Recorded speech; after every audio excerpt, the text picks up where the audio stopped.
gardé le chapeau devant vous, c'est parce que j'ai écrit il y a quelques années un petit roman qui s'appelle Pays sans chapeau.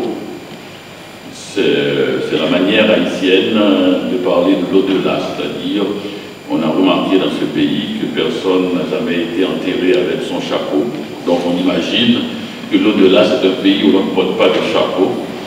Et si vous n'en portiez pas avant, donc, vous n'allez même pas remarquer que vous êtes mort. Alors je trouvais que c'était la métaphore la plus jolie, la moins angoissante, car toutes les religions ont une sorte de réflexion sur la mort. Celle-là m'a semblé la plus laïque, une affaire de chapeau. Alors depuis, vous mettez un peu de panache dans cette vie qui pourrait devenir de plus en plus banale, je porte le chapeau. L'expression est dangereuse. Je ne porte le chapeau de personne, d'aucun événement. Je voulais dire aussi que j'habite tout près, je suis à côté de la gare de l'Est, donc ainsi je viens voisin à pied, à cette mairie du 3e, j'ai déjà glissé un peu le long du boulevard. C'est un grand plaisir, je suis très heureux d'être à Paris depuis que je suis rentré à l'Académie française, c'est ce qui a été presque pour moi un grand prétexte d'être dans cette ville magnifique.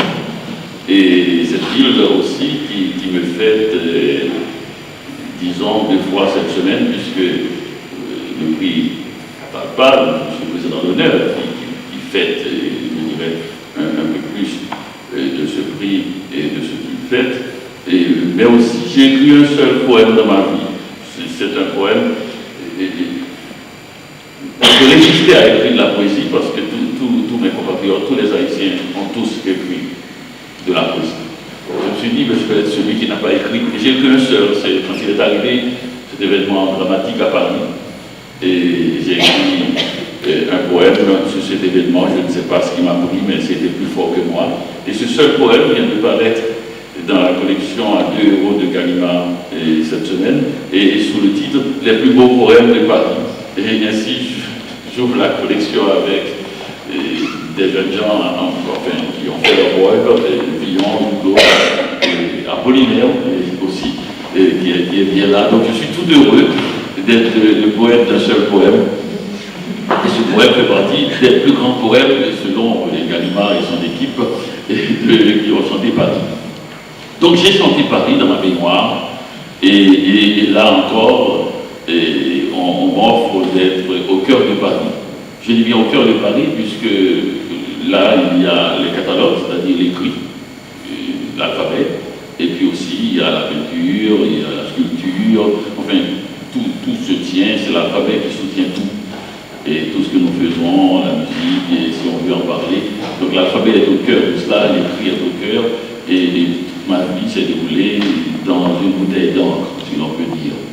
Alors quand on m'a parlé de ce prix, j'ai été, tout à l'heure, le père vient de le dire, c'est une idée d'une simplicité fulgurante, c'est-à-dire on se dit mais c'est pas possible que ça n'a pas été fait déjà, et que ces livres si importants, si marquants, qui ont demandé à des spécialistes et dans l'heure d'études, d'angoisse, parce qu'il ne s'agit pas simplement de dire spontanément de ce que l'on sait, il faut apprendre à se savoir aussi, il faut regarder les œuvres et tout, et que tout cela va comme ça après la saison, et quelque part on ne sait où, et dans ce fleuve de la Seine, non. Alors les inventeurs se sont dit ce serait bien de donner une seconde vie à ces catalogues et peut-être de les remettre sous la lumière. Et j'ai trouvé cette idée étonnante, simple et magnifique. Et j'ai adhéré tout de suite à cette idée de faire un prix. Et l'élégance d'appeler ce prix le prix Catalpa, c'est-à-dire du nom de cet arbre. Voilà, de cette feuille nous montre la feuille, le papier, et puis tout ça nous montre la cohérence du projet. Donc j'ai dit sensible à toute cette élégance sobre, raffinée, simple, directe, et au cœur de tout cela, notre bonne vieille ville de Paris. Merci.